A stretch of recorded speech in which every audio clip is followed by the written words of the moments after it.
بەڵێ ئازان و خۆشەویستانمە لە تەوەریەکەی بەرنامەکەماندا باز لە مامەڵەی دروست دەکەین لەگەڵ کەسانی بەتەمەن کەسانی بە ساڵاتوان. ئەمڕۆ لە بەشێکی زۆر لە وڵاتانی جیهان ئەم ڕۆژە یاد دەکرێتەوە بۆی کە مامەڵەی نەشیاو نەکرێت لەگەڵ کەسانی بە ساڵاتچوودا کە بە ڕۆژێکی جیهانی ناسراوە و خۆشبەختانە کۆمەلگای ئێمەشدا تا ڕادەیەکی زۆر باش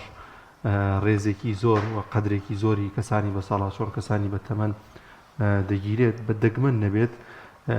بوونی هەبێلەوەی کە بێ ڕێزیەک خوا نەخواستە شتێک بەرامبەر کەسانی بە ساڵاتچۆن بکرێت چ لە شەقام لە شوێنە گشتیەکان یان لە نێو خێزانەکان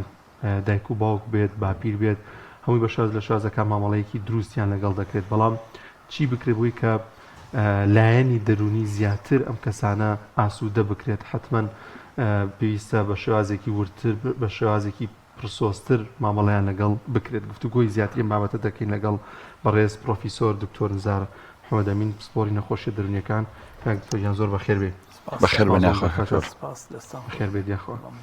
لە جیهاندا نەتەوەی گرتوەکانم ڕۆژەی دیاری کردو بە هۆشیاری مامەڵەی شیاو بۆ بە ساڵاتچوان پێ دوای ئەمە ڕۆژێکی باشە یان پێویستە هەموو ڕۆژێک مامەڵەیەکی شیاو دروست لەگەڵ کەسانی بە ساڵاتچواندا بکرێت. دووبارە سپاس بە جارێ بۆ دەست پێ بکەم پیرۆزبایی ئەم ڕۆژە بکەم لە خۆمان و ئەو خەڵکانەی کە لە تەمەنی ئێمە و بەرەو ژوورتریشن خۆش بیاخوا سەلامت بی بە حقیقەت خۆی نەتەوەی گرتوەکان کۆمەڵێک شت هەیە کۆمەڵێک وەختی تەرخان کردووە یا ڕۆژ بە پێی ئەنواعی خەڵک مەسەن ڕۆژی داناوە بۆ مناڵ ڕۆژی داناوە بۆ ژن ڕۆژی داناوە بۆ مامۆستا ڕۆژی داناوە بۆ خەڵکی تر ئەویش ئەگەڕێتەوە بۆ ئەوەی کە پێڵن هیومن دایڤرسیتی یعنی ئێمە بێ دان بەوە بنین کە کۆمەلگا بەگشتی نەکرد تەنها کۆمەلگەی ئێمە کۆمەلگەی عالەم بەگشتی ئەنواع ئۆشکال خەڵکی تایەوە دەبێ ڕێز لە یەکتری بگیرێ و تەحملی یەکتریش بگرێ یعنی ئیتر ئەوە پێستە تەمەنە ئیتر هەموو نەوەیەکە شتێکی باشە نەتەوەی گرتوەکان ئەمەی کردووە چونکە ڕەنگە لە ناو کۆمەلگەی ئێمە چونکە ئێمە کۆمەلگەیەکی بە زۆری مسلمانین هەتا حدێک پەروەردەیەکی واکرابین کە ڕێز لە گەورە بگرین و یعنی مەسەن بۆ نمونە وەرە خەریکە کاڵە بێتەوە جاران کە چویتە دەرەوە هاتۆ ژوورەوە چی گەنج هەبوو لە ژوورەکە لە بەرت هەڵەسان ینی مەبەستم ئەوە چییە ینی پەروەردەی خۆمان وایە کە ڕێز لە ئینسانی گەورە بگیرێ بەڵام لەگەڵ گۆڕانی کۆمەلگاکانە هەمووی بەگشتی و ژیانەکە بوو بە ژیانێکی مادی ئەبینی ئەوە خەریکە کاڵە بێتەوە بۆ ئەوەی کاڵ نەبێتەوە بۆ ئەوەی بەردەوام بێ بۆ ئەوەی حساب بۆ ئەو گۆڕانکاریانە بکرێکە لە دەروون و لە جەستەی مرۆڤی بە ساڵاتچووە ڕوو ئەدا ئەم ڕۆژەدانراوە بۆ وشارکردنەوەی خەڵک. باش کاکتۆر ئەگەر هەر بێنە سەر وشەی بە ساڵاتچوو پێناسەیەکی بکەین یا بزانین چۆن ئەوترێ بەچێ ئەوترێ گەنج لە شتەمەنێک ئەوترێ گەنج هەر بەڕاست بە ساڵاتچوو ئەگە پێناسەیەکی بۆ بکەین بچێ ئەوترێ بە ساڵاتچوو لە چتەمەنێکەوە ئەو تەمەنێکە پێوترێ ئەم کەسە جا پیا و بەیاژن بێ حسابی بە ساڵاتچووی لەگەڵەکرێ. باش ئەمە بەگشتی قسەکەین ئەگینا خۆی مرۆڤ بۆ مرۆڤ ئەگۆڕێ یعنی مرۆڤێک هەیە تەمەنی 80 ساڵە ڕەنگە لە جەستا زۆر بەهێزتر بێ لە بەڕێزت مەسەلەن بۆ نمونە هەرچەند تۆشتۆزە مووی سپیر بەسەرتەوە هەیە بەڵام مەبەستمان چییە ئێمە لە بڵێن زانستی پزیشکیە لە دوای 63 ساڵیە ئیتر مرۆڤەکە پێڵین جیریاتریک یعنی بە ساڵاتچوو اینجا ئەویش دیسان و دابش ئەکرێ پۆلێ نەکرێ بۆ چەند نەوەیەک یعنی ئەوانەی مەسەن لە 63ەوە تاکو نزیکەی هەفتاوانەی لە هەفتا بەرەو ژوورن تا 75 لەوەیش زیاتر ئەوە ئیتر زۆر بە ساڵاتچووە ئەمە تەنها هینە یعنی ژمارەیە ئەجینا خۆی بە ساڵاتچوون هەر ئەو ژمارەیە نییە یعنی چی ئەندامەکانی لەشی ئەو مرۆڤە هەیە وردە ئیتر لە کارەکەون چی مەسەرەن شێوازی بیرکردنەوەی مرۆڤەکە ئەگۆڕێ دەرونی مرۆڤەکە ئەگۆڕێ تەحملی کەمتر ئەبێ ئەمانە هەمووی با هم يعني تعميم نكين يعني ناتوين بلين بقشتي همو كسيقوايا يعني وكو دوبارج عليموا شخصك هي 80 ساڵە بەڵام سەلیقە و تەحمل و توانای گفتوگۆکردنی زۆر زیاترە لە یەکێک کە عمری 25 ساڵ بێ مەسەرەن بەڵام بەگشتی ئاوایە خۆی کاک دکتۆر جەناب وەکو پسپۆڕێکی نەخۆشی دەرونیەکان وەکو چۆن ئەندامەکانی جەستە ئاماژت پێکرد گۆڕانکاری بەسەردا دێت دەرونی ئەم کەسانش گۆڕانکاری بەسەردا دێت ئەبێت چۆن مامەڵە لەگەڵ دەرونیان بکەین بێگومان گۆڕانکاری دروست ئەبێ ئەبینی تۆ ئێستا بڕۆ بۆ شوێنێک 4-5 کەس وەستابن مەسەن یەکێکیان با بڵێن گەنجێک بێ با بڵێن نەک گەنجێک با بڵێن 30 ساڵ بێ و یەکێکی تر عمری 75-80 ساڵ بێ و بابەتێک بوو ڕوژێنە بابەتێک باسکە ڕەنگە ئەو گەنجە هەتا حدێک هەڵی مژیە یعنی تەحملی بکە بەڵام ئەوەی کە بە تەمە ناچووە تۆزێک دڵی ناسکترە بێ تەحملی کەمترە بێ لەبەرەوە ڕەنگە هەڵ بچێ یا ڕەنگە خەفەتی پێ بخوا اینجا ئەمێنێتەوە سەر ئەو شوێنەی کە ئەخر بۆیش ڕۆژێکی وا تەرخان کراوە ئەمێنێتەوە ئەو مووقیفەوە ئەو شوێنەی کە ئەو کەسەی بە تەمەنە تایەتی مەسەن ئەگەر نەتوانێت دەری ببڕێ ئەو ناڕزاییە پەنگە خواتەوە لە ناو دەرونیا و ئیتر ئەبێ بە هۆکاری کە کۆمەڵێک گۆڕانکاری لە دەرونی مرۆڤەکە ڕوئەدا کاری تێەکە با ئەومان لەبیر نەچێ یعنی توانە هزریەکانی مرۆڤی بە ساڵاچوو کەمترە لە توانە هزریەکانی یەکێکی تر کە گەنجە بۆ نمونە مەسەرەن ڕەنگە ناوی خەڵکی لەبیر بچێتەوە ڕەنگە لە بەعزێ ژمارە و شتا هەڵە بکە ئەمیش دیسان و بە گشتاندن نەکەین یعنی ئەو مرۆڤانەی کە لە ژیانیان ژیانێکی چالاکی هزریان تیا بووە زۆر کەمتر تووشی ئەم حاڵەتە بن یا درەنگتر تووشی ئەم حاڵەتە بن بەڵام بەگشتی یعنی لەگەڵ تەمەنە ئەم جۆرە توانانەیش لەناو دەرونی ئینسان و هزری ئینسانە کەم ئەبێتەوە بۆیش ئەبێ حسابێکی بۆ بکەیت و ئاگاد لێ بێ و چاوەڕێ ئەوەی لێ نەکەی وەکو یەکێکی 30 ساڵی جواب ینی بۆ نمونە کەسێک لە ئەچێ بۆ عیادەی دکتۆرێک و دوایەتە خوارەچێ بۆ سەیدەلێکە ئەمە بەڕاستی پەیامێکە بۆ ئێوەش تەلەڤیزیۆنی پەیامن بۆ هەموو ئەو کەسانەی کە ئیشەکەن لەم بوارە یعنی دەرمانەکەی ئاتێ و لە سەریە نووسێتی ڕۆژی دوو جاری لێ بخۆ وا بکە تەمان بۆ ئێوەی بەڕێز زۆر تەبیعیە بەڵام بۆ یەکێکی بە تەمەن ڕەنگە یەکسەر وەری نەگری ئەو قسەیە ڕەنگە پێویستی بەوە بێت دوو جار پێی بوترێتەوە یا پێویستی بەوە بێ تۆزێ بە خاوتر پێی بوترێتەوە شتەکە ئەمە یەکێکە هەر نمونەیەکە لەو شتانەی کە ئەبێ حسابی بۆ بکرێت بەڵێ کاک دکتۆر جەنابیشت ئێستا ئەم وشێت بەکارێنا و لە کۆمەڵگەی ئێمەشا زۆر جار ئەوترێ گەنج بە ساڵاچوو وەکو منداڵی لێتەوە و دڵی ناسکە بێتەوە مادەم ئاوای لێ دێت هەر پڕاست ئەبێت چۆن ڕەفتاری لەگەڵ بکەین بووی کە شعوری برینار نەبێت دەرونی برینار نەبێ و هەست نەکا بەوەی تا دوێنێ ئەم وەکو بڵی بەهێزی ناو خێزانەکە بووە ئەم ئەمرو نەهی کردو بەڵام ئێستا ئەم چاوی لە دەستی کچ و کوڕەکانێتی چۆن مامەڵی لەگەڵ بکرێ چونکە تەرکیزتان کرد لەسەر لایەنی دەرونیەکەمش حەزەکەم زیاتر تەرکیز لەسەر ئەو بکەین شتێک هەیە لە مرۆڤ پێڵەن عزەتی نەفس یعنی عزەتی نەفس شتێکی زۆر زۆر گرنگە بۆ ئینسان بەنگلیزی پێڵەن پراید هەموو کەسێک هەموو بەشەرێک بە درێژایی تەمەنیا عزەتی نەفسی تایە ینی بۆ نمونە تۆ حەز ناکەی یەکێک دوول لە ڕووی ئێوە دوول لە ڕووی بینەر ئیهانە بکە لەسەر جادە مەسەرەن چونکە عزەتی نەفست قبوڵ ناکە ڕەنگە لی هەڵگەڕیتەوە لە کەسەکە هەمان شت بەنسبەت ئەو کەسەی کە سەرۆکی خێزانەکە بووە نانپەیاکەری خێزانەکە بووە مناڵ و گەنج و ئەم هەموو خەڵکە وەختی خۆی پێویستیان بە ئەو بووە ئێستا وردە وردە ئەبینی ئەو توانایانە کەم ئەبێتەوە هەم لە ڕووی جەستەیی و هەم لە ڕووی هزریەوە ئەوە بە کاریکاتێر و شت ئەیبینین لە فەیسبوک شتیوە ئەبینی ئەوەڵجار شخصێک مناڵێکی گرتوۆتە باوشی دوای 6 ساڵ یا 70 ساڵ مناڵەکە گەورەکە ئەگرێتە باوشی خۆی ئەمە سنەتی ژیانە لەبەرەوە ئەبینی ئەم کەسە کە ئەو توانانەی لە دەستدا ئەخ گاڵتە نییە تۆ ئێستا مەسەرەن شتێکی زۆر بە نرخت هەبێ و لە دەستی بدەیت. ئیتر سیارەیەکی آخر مۆدل بێ و دام بکە یان مەسەن پارەیەکی زۆر بێ و لە گیرفانت بکەوێ یا لێ بزن چەند خەفەتی بۆ خۆی. عینەن شت ئەم کەسەیش توانە دەرونیەکانی توانە هزریەکانی وردە کەمە بێتەوە، توانای با بڵێن حەلی مشکلەیەکی کەمتر ئەبێتەوە، توانای حسابی پارەکانی کەمە بێتەوە. ئەمە یعنی بەڕاستی ئەبێ حسابێکی بۆ بکەیتەوە ئەمە دڵی ناسکە بێ ئیتر زوو هەڵەچێ خەفەت ئەخوا ئەمانەی اینجا ئەگەر شتێکی کەیشی بێتە سەر کە زۆر ناخۆشە ئەویش کە وردە زاکیرەی کەمە بێتەوە وەکو جاران نامێنێ. تەمعان ئەوە ئیتر ئەبێ بە دوو کێشەی یەکەم ئەو توانانەی کە هەموو کەسێک وردە لەگەڵ تەمەنە لە دەستیەدا یا کەم ئەبێتەوە ئەم حاڵێکیشی بێ بەسەرا حاڵەتی با بڵێن ئەمەی کە پێڵێن خەڕەفاوی ئەوە هەر زۆر خراپە. لەوەش خراپتر ئەگەر مرۆڤەکە هێشتا بڵێن ئاگای لە دنیا بێ و هزری هەبێ و توانای بڵێن هەڵسەنگاندنی شتی هەبێ ڕەنگە تووشی خەمۆکیش بێ لەگەڵیا.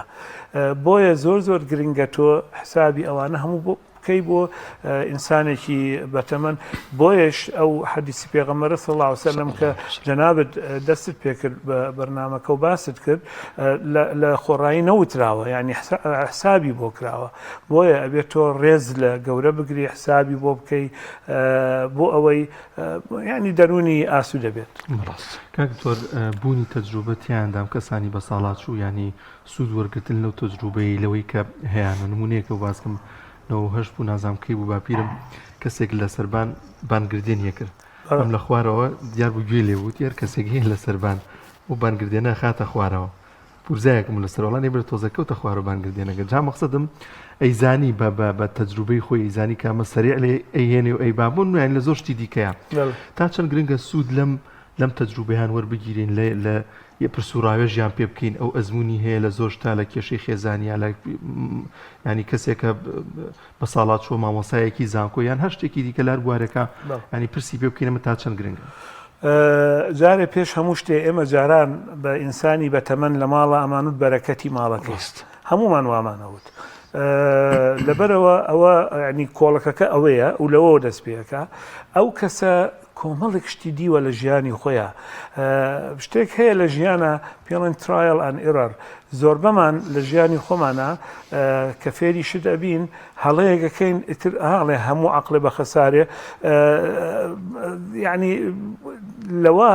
ئەزمون وەرەگرین. ئەم ئەزمونە بۆ یەکێکی تەمەن 40 ساڵ و 30 ساڵ و 25 ساڵ کەمە ئەگە بەراوردی کەی لەگەڵ یەکێک عمری 65-70 ساڵ بێت. بە تایبەتی وەکووتم ئەگەر ژیانێکی وا ژیا بێت ژیانەکە دایم بە درێژایی ژیانیا بەرهەمهێنەر بوو بێت، بەرهەمهێنەر لە کارکردنە، بەرهەمهێنەر لە خوێندنە، بەرهەمهێنەر لە وەعز و با بڵێن ئامۆژگاری خەڵکە. ئەمانە هەمووی ئەو کەسە ئەکەن بە گەنجینەیەکی گەورە. بۆیە ئەو کەسە یعنی لە ماڵەوە ئەبێ زۆر سوودی لێوەربگیرێ. بۆیش جاران کە کێشەیەک ئەبوو بۆ حەلی کێشەکە دوو جۆر خەڵک ئەڕۆشت، یان پیاوێکی ئاینی ینی ئەوەی کە پێڵێن مەلا ئەچوو کێشەکەی حەلە کرد، یان بەتەمەنترین کەسیان ئەهێنا ئەچوو کێشەکەی حەلە کرد. بەعزە جارێکیش مەسەرەن تۆ کە ئەچووی بۆ شوێنێک ئەتوت کێتان لە هەمووتان گەورەترە یا کێتان لە هەمووتان زاناترە با بێم قسە لەگەڵ ئەو بکەم قسەی لەگەڵ خەڵکی کە ناکرد. ئەوە لە چیەوە هاتووە؟ لەوەی ئەو کەسە ئەزمموی هەبووە لە ژیانیا، ئەو ئەزممونە هەمووی کۆ بۆ تۆ لە ناو مێشکیا و ئەتوانێ بەکاری بێنێ و ئامۆژگاری خەڵک بکە. ئەم گۆڕانکاریانەی کە ئیستا ڕوویدا لەم چەند مانگەی ئەخیرا بەجارێ 4-5 موالی تەقاوت کرا مەسەرەن، یعنی ئەمانە هەمویان بەڕاستی گەنجینەیەکن بۆ دائیرەکان. یعنی لە شوێنانە ئەتوانی سوودیان نێوەربگری بۆ ڕاوێژکاری بۆ ئەو دائیرانەی کە تایە بوون پێشتر. ئیتر بە هەر شێوەیەک بێ، بە خۆبەخش بێ، بە پاداش بێ، بە هەر تەریقەیەک بێت. هەمان شت لە ناو باسی جەنابەت باسی زانکۆ ئەم شتانت کرد. پلەیەک هەیە لە ناو دکتۆرەکانە ئەو دکتۆرانەی کە لە زانکۆ ئیش دەکەن کە تەقاوت ئەبن لە دەرەوە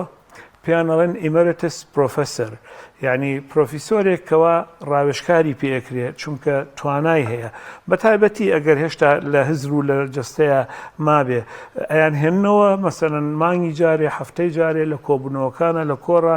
دایان ئەنێن لەگەڵ خۆیانە لە کۆمیتەکانە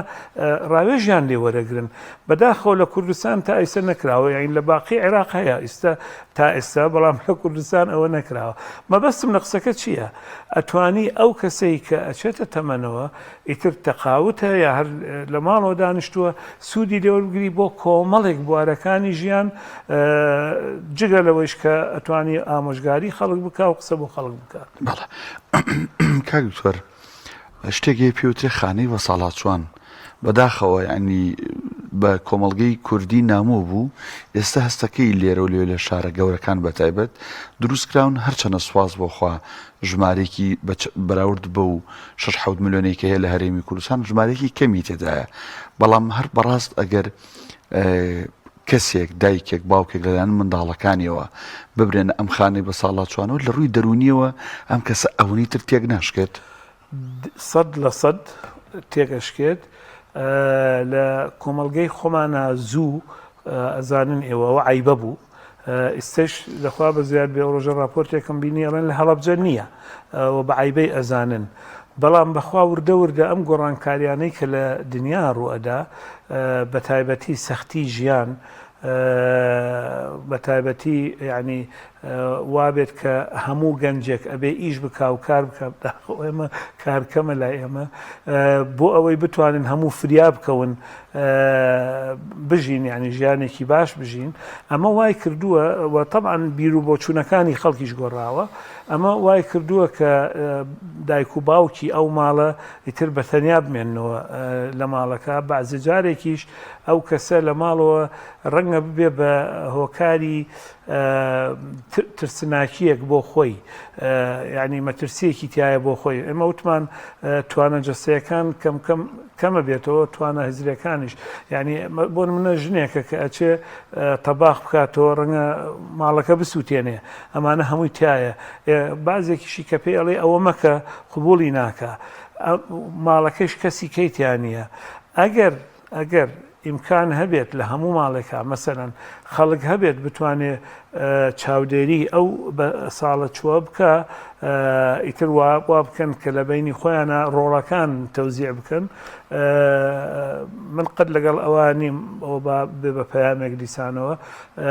ئەو باوکەیە ئەو دایکە هەر هەفتەیەوە بیبەنە ماڵی کوڕێک یا کچێک یا هەر مانگەوە بیبەنە ماڵی کوڕێک یا کچێک ئەمە گەورەترین زەربە لە دەرونی ئەو کەسە ئەدا و